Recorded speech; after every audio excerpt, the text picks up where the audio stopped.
Assalamualaikum warahmatullahi wabarakatuh. Selamat pagi. Alhamdulillah kita dapat berkumpul kembali dan bertemu di tempat ini atau di ruangan ini untuk mengikuti mata pelajaran Bahasa Indonesia. Ya, sebelum kita memasuki materi pembelajaran pada hari ini, saya ingin bertanya kepada murid-murid sekalian, apa kabar kalian? Apa baik-baik saja? Ya, alhamdulillah Bapak juga baik-baik saja.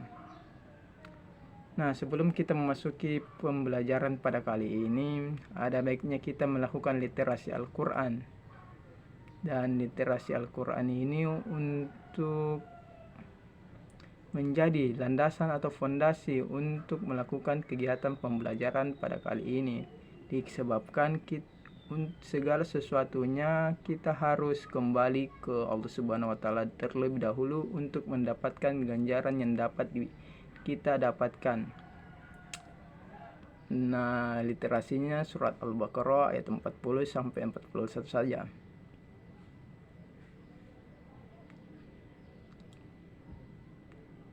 Bismillahirrahmanirrahim. Sadaqallahul azim. Nah, sebelum kita membahas lebih lanjut materi pada kesempatan kali ini, Bapak akan mempresensi dulu siapa-siapa yang tidak ada dan siapa-siapa yang ada. Atau saya bertanya kepada murid-murid sekalian, siapa-siapa yang tidak hadir dalam pembelajaran kali ini. Alhamdulillah hadir semua. Baiklah, sebelum kita memasuki materi pada pekan ini, materi yang kita akan bahas yakni teks hasil observasi. Nah, apakah di antara kalian sudah mengenal apa itu observasi dan teks itu sendiri? Ya, pengamatan. Ya, mengamati, bisa-bisa. Nah, untuk lebih lanjutnya, teks hasil observasi adalah teks yang melaporkan kegiatan atau bisa masuk. Nah, sebelumnya baiklah Bapak akan menjelaskan tentang apa itu teks hasil observasi. Teks hasil observasi merupakan teks yang melaporkan tentang segala sesuatu yang akan diamati ataupun yang dikaji oleh seseorang. Seperti kita akan mengkaji tentang minuman-minuman keras, maka kita akan meneliti terlebih dahulu apa itu minuman keras. Kemudian kita akan melaporkannya ke dalam bentuk teks. Nah, ada contoh lebih lanjutnya pada yang sudah Bapak kirimkan di dalam grup masing-masing, yakni contoh teksnya yakni wayang. Ya, coba dibaca pada paragraf pertama saja. Ya, wayang merupakan seni pertunjukan yang telah ditetapkan sebagai warisan budaya asli Indonesia. UNESCO, lembaga yang mengurus kebudayaan dari PBB, pada 7 November 2003 menetapkan wayang sebagai pertunjukan bayangan boneka tersohor yang berasal dari Indonesia. Nah, pada bagian pertama yakni identifikasi strukturnya, yakni pada bagian pertama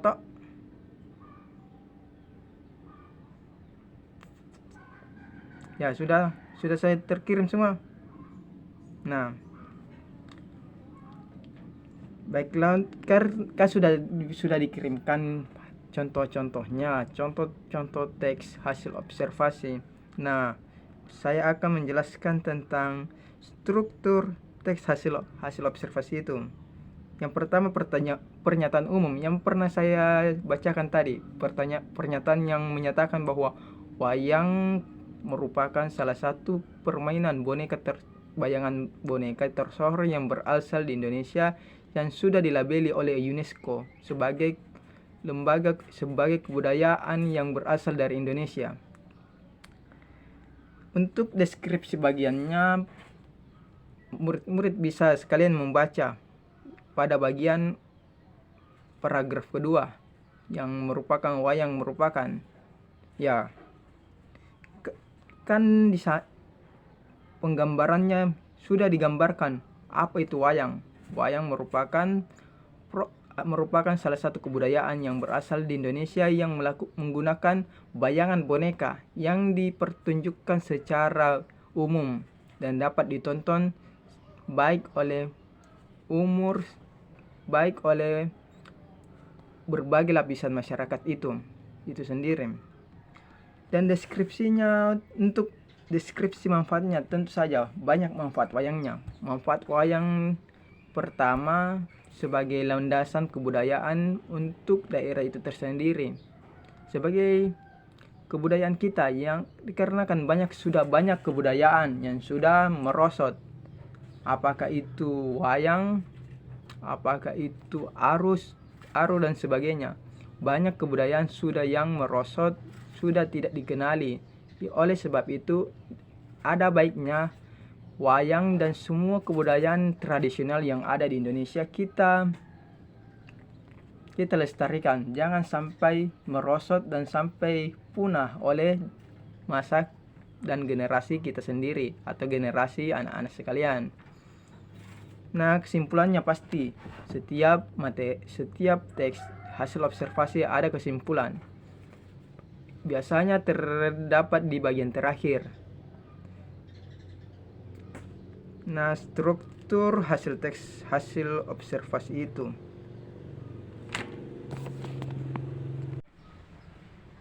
Nah, untuk strukturnya sudah tadi saya anukan ya, yang terdiri dari 4 bagian yang sudah saya jelaskan tadi. Yang pertama, pernyataan umum. Yang kedua, deskripsi bagian, deskripsi manfaat, dan kesimpulan. Nah, teks hasil ciri-ciri teks hasil laporan observasi. Yang pertama, bersifat objektif dan universal. Maksudnya yakni bersifat objektif dan universal yakni dapat diterima oleh akal sehat. Apa-apa yang ditulis dalam teks hasil observasi ini dapat dicerna oleh pikiran kita atau pikiran seluruh orang, tidak mengada-ngada, dan ditulis berdasarkan kenyataan. Dan objek tunggal berarti hanya satu yang kita kaji dalam teks hasil observasi. Seperti kalau kita mengkaji tentang wayang, hanya wayang yang saja dikaji tentang apa itu wayang, manfaat wayang, serta sebagainya. Yang penting semua berkaitan dengan wayang itu sendiri. Yang ketiga, ditulis secara lengkap dan sempurna. Yang ditulis secara lengkap dan sempurna ini mengacu pada 4 strukturnya. Yang pertama yaitu pernyataan umum. Untuk menjadi sempurna dalam menjadi teks laporan hasil observasi yang sempurna, maka ada baiknya kita memiliki 4 bagian yang tadi. Yang pertama yaitu pernyataan umum pada bagian pertama. Yang kedua, deskripsi bagian. Yang ketiga, deskripsi manfaat, serta yang terakhir kesimpulan. Nah, yang keempat, ditulis secara fakta dan faktual. Artinya di teks hasil laporan observasi kita ini yang kita tulis, kita tidak mengada-ngada. Kita tulis secara fakta. Fakta yang apa itu fakta? Yang terjadi di lapangan dan yang terjadi di kehidupan sehari-hari. Yang terakhir, informasi teks merupakan hasil penelitian yang terkini dan sudah terbukti kebenarannya. Sudah tentu kalau kita menulis teks hasil observasi, kita sudah mengetahui kebenaran dan sudah terbukti kebenaran dan bukti teks hasil itu tersendiri. Seperti teks wayang.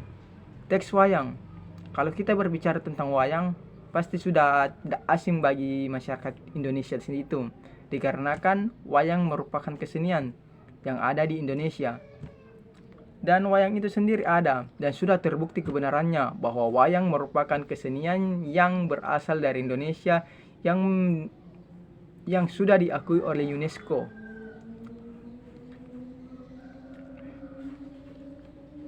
Untuk melakukan langkah-langkah teks hasil observasi, pertama kita melakukan observasi itu, ya, mengamati. Yang pertama kita menentukan objek, satu objek saja ya. Seperti kalau kita mencari atau ingin meneliti tentang teks yang berkaitan dengan pendidikan, maka kita ambil satu contoh, yakni satu objek, yakni pendidikan. Bisa kita ambil pada bagian apakah itu manfaat pendidikan ataupun apa itu pendidikan itu sendiri. Yang kedua, membuat pedoman observasi atau kerangka. Ya, kita membuat pedoman observasi atau pedoman untuk mengamati. Kan kita untuk penelitian pendidikan pasti tidak luput pada sekolah-sekolah yang ada. Nah, kalau kita ingin melakukan proses untuk membuat teks hasil observasi, maka kita amati secara langsung. Kita turun ke lapangan untuk menyajikan atau mencari tentang informasi-informasi yang ada di lapangan itu. Yang kedua, kita menentukan lokasi observasi. Tentu kita harus mengetahui di mana kita akan melakukan observasi atau mengamati itu sendiri. Kalau kita tidak tidak menentukan lokasinya, maka kita sama saja dengan orang-orang yang ingin makan tapi tidak mengetahui di mana tempat nasinya. Yang keempat, menentukan apa kita akan melakukan wawancara atau langsung pengumpulan data dengan melakukan wawancara atau mengisi kuesioner. Nah, banyak biasa dilakukan oleh mahasiswa-mahasiswa yang melakukan wawancara untuk mendapat data serta memberikan kuesioner yang akan diisi oleh peserta didik atau murid-murid sekalian. Nah, yang terakhir menentukan metode analisis yang tepat agar kesimpulan dapat ditarik dengan tepat. Nah, yang terakhir ini ya lumayan agak sulit dikarenakan kita harus mengetahui metode yang kita lakukan dalam proses analisis yang akan dilakukan dalam pembuatan teks.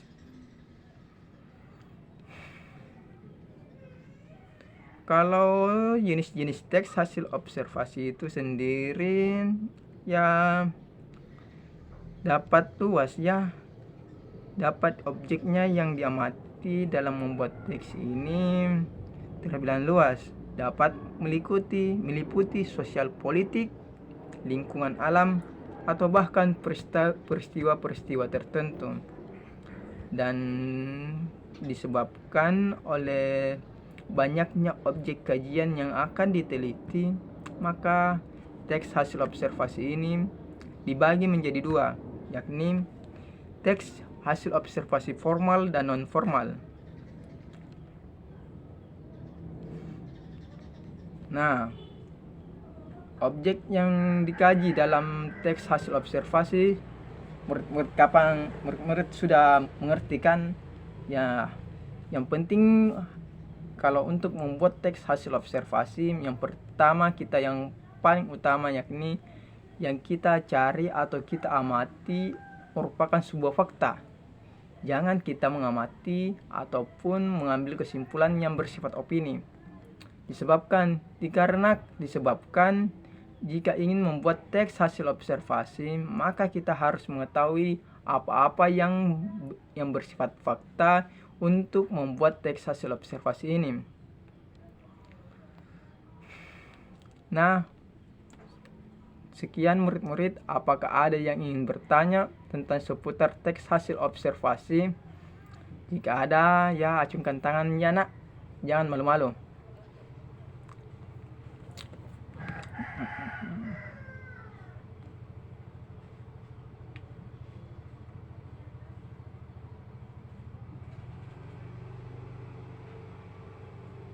Ya, fungsi teks hasil observasi. Pertanyaan yang menarik.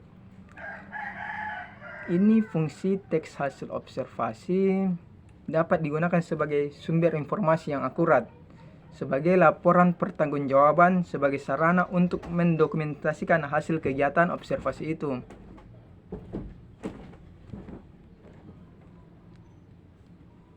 Ya, ada lagi?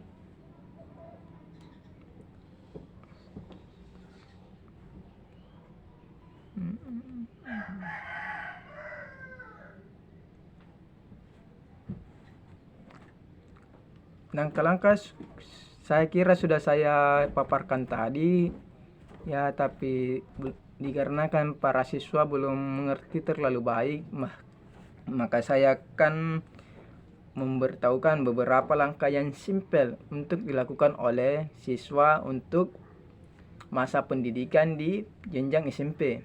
Yang pertama, kita menentukan judul. Apa yang kita ingin tulis di dalam teks itu, apa yang ingin dikaji. Misalkan kita ingin mengkaji bunga, kita tulis judulnya bunga melati. Kemudian kita amati bunga itu, kemudian kita karanglah bunga itu dengan kata-kata seperti bunga melati adalah salah satu bunga yang populer, yang diminati oleh para wanita, yang tumbuh di daerah tropis seperti di kawasan Asia. Nah, sudah jadi satu kalimat. Kalau kita ingin apa ada alat yang digunakan untuk observasi? Kalau untuk hasil teks observasi saya kira tidak terlalu. Ya, kita hanya membutuhkan buku dan pulpen serta kita dapat mengamati apa yang ingin kita kaji, sehingga kita dapat menjadikan sebuah peristiwa ataupun sebuah peristiwa menjadi sebuah hasil teks observasi itu. Ya, yang lain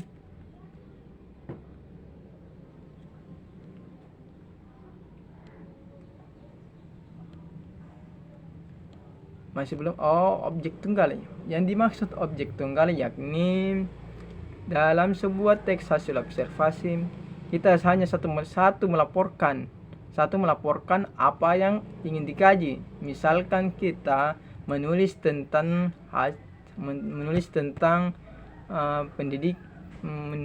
pendidikan lah. Kita hanya tulis pendidikan. Pendidikan merupakan sebuah sarana yang dilakukan pemerintah untuk menunjang kecerdasan seluruh rakyat yang ada di Indonesia itu. Nah, hanya satu kita tulis yang tidak kita campur padukan. Seperti kalau pendidikan saja yang kita tulis dan kita jelaskan apa saja fungsinya dan sebagainya. Jangan kita masukkan, misalkan kita membahas tentang pendidikan, tapi kita sangkut pautkan dengan tentang festival bola ataupun Piala Dunia. Tentu tidak akan masuk. Yang lebih simpelnya hanya satu bagian atau satu pokok bahasan yang kita bahas dan kita laporkan di dalam dan menjadikannya sebuah teks. Yang lain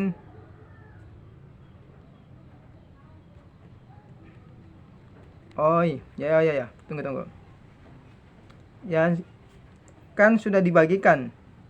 Coba perhatikan contoh teks hasil laporan observasi tentang pantai. Ya, pantai. Sudah dilihat semua? Ya, pantai diartikan sebagai batasan antara daratan dengan lautan. Batas ini merupakan zona laut sampai kedalaman 200 meter. Jadi sifat-sifat pantai sama dengan daratan. Menurut bentuknya ada 4 macam pantai, yakni pantai landai, pantai curam, pantai bertebing, dan pantai karang. Ya, untuk kan semua sudah membaca tentang teks hasil observasi pantai. Ya, pasti murid-murid belum mengetahui di mana identifikasi struktur dari teks hasil observasi itu. Nah, saya akan menjelaskan, baru murid-murid sebentar akan memaparkan apa yang didapat dan dapat dijelaskan di depan. Yang pertama, identifikasi struktur pernyataan umum. Pernyataan umum berada di bagian paragraf pertama yang berisi tentang penjelasan umum tentang pantai sebagai definisi dan gambaran umum pantai. Yang untuk definisi bagi deskripsi bagian ada kiranya pada paragraf kedua yang berisi tentang penjelasan jenis-jenis pantai. Untuk deskripsi manfaat pantai itu terdapat pada paragraf 3 yang berisi tentang manfaat pantai bagi manusia. Nah, yang untuk kesimpulan terdapat pada di bagian akhir paragraf 4 karena berisi ringkasan singkat tentang apa yang sudah dipaparkan dan mengenai pantai itu sendiri. Nah, dikarenakan saya sudah mengirim 4 teks, maka dari itu saya ingin murid-murid sekalian dapat mengidentifikasi struktur dari teks hasil observasi ini. Ya, saya beri waktu sebelum jam 10 sudah selesai.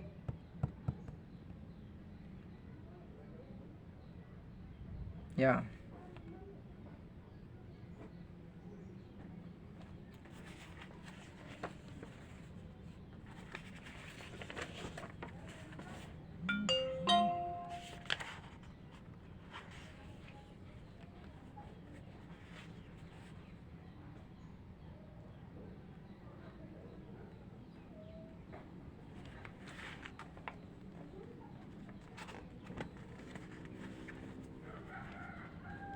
Ya, murid-murid sekalian, sudah jam 10 dan sudah ada beberapa teman ataupun para siswa yang mengumpulkan, dan untuk siswa yang belum mengumpulkan mohon cepat diselesaikan dikarenakan jam Bapak sudah mau habis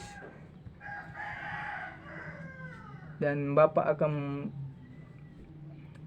Bapak tidak ingin menjadikannya sebagai PR dikarenakan banyak guru ataupun mata pelajaran yang lainnya akan membebankan para siswa sekalian memberikan banyak PR. Jadi saya membebankan pada siswa sekalian untuk melakukan, saya tidak memberikan PR, hanya memberikan pekerjaan dan dikerjakan di sekolah. Ya, semua para murid sekalian sudah semua dikumpul. Ya, dikarenakan waktu yang sudah mulai mepet, saya memberikan beberapa inovasi bagi para siswa. Jika ingin jadi orang sukses, maka jangan selalu menunda pekerjaan yang ada. Dikarenakan jika kita selalu menunda, pasti ada banyak kegiatan yang akan dilakukan. Seperti kita ambil contoh sebagai saya waktu saya kuliah, waktu SMA, saya sering menunda pekerjaan yang ada. Saya kerjakan jika hanya ingin dikumpul. Maka dari itu, sebagai pengalaman pribadi, saya minta pada siswa sekalian jangan tiru, sehingga tidak terlalu tergesa-gesa, jangan ceroboh seperti saya dan selalu menunda pekerjaan. Nah, dan di luar anggap saya sebagai teman saja. Hanya di dalam anggap saya sebagai guru ya. Dan akhir kata, wassalamualaikum warahmatullahi wabarakatuh.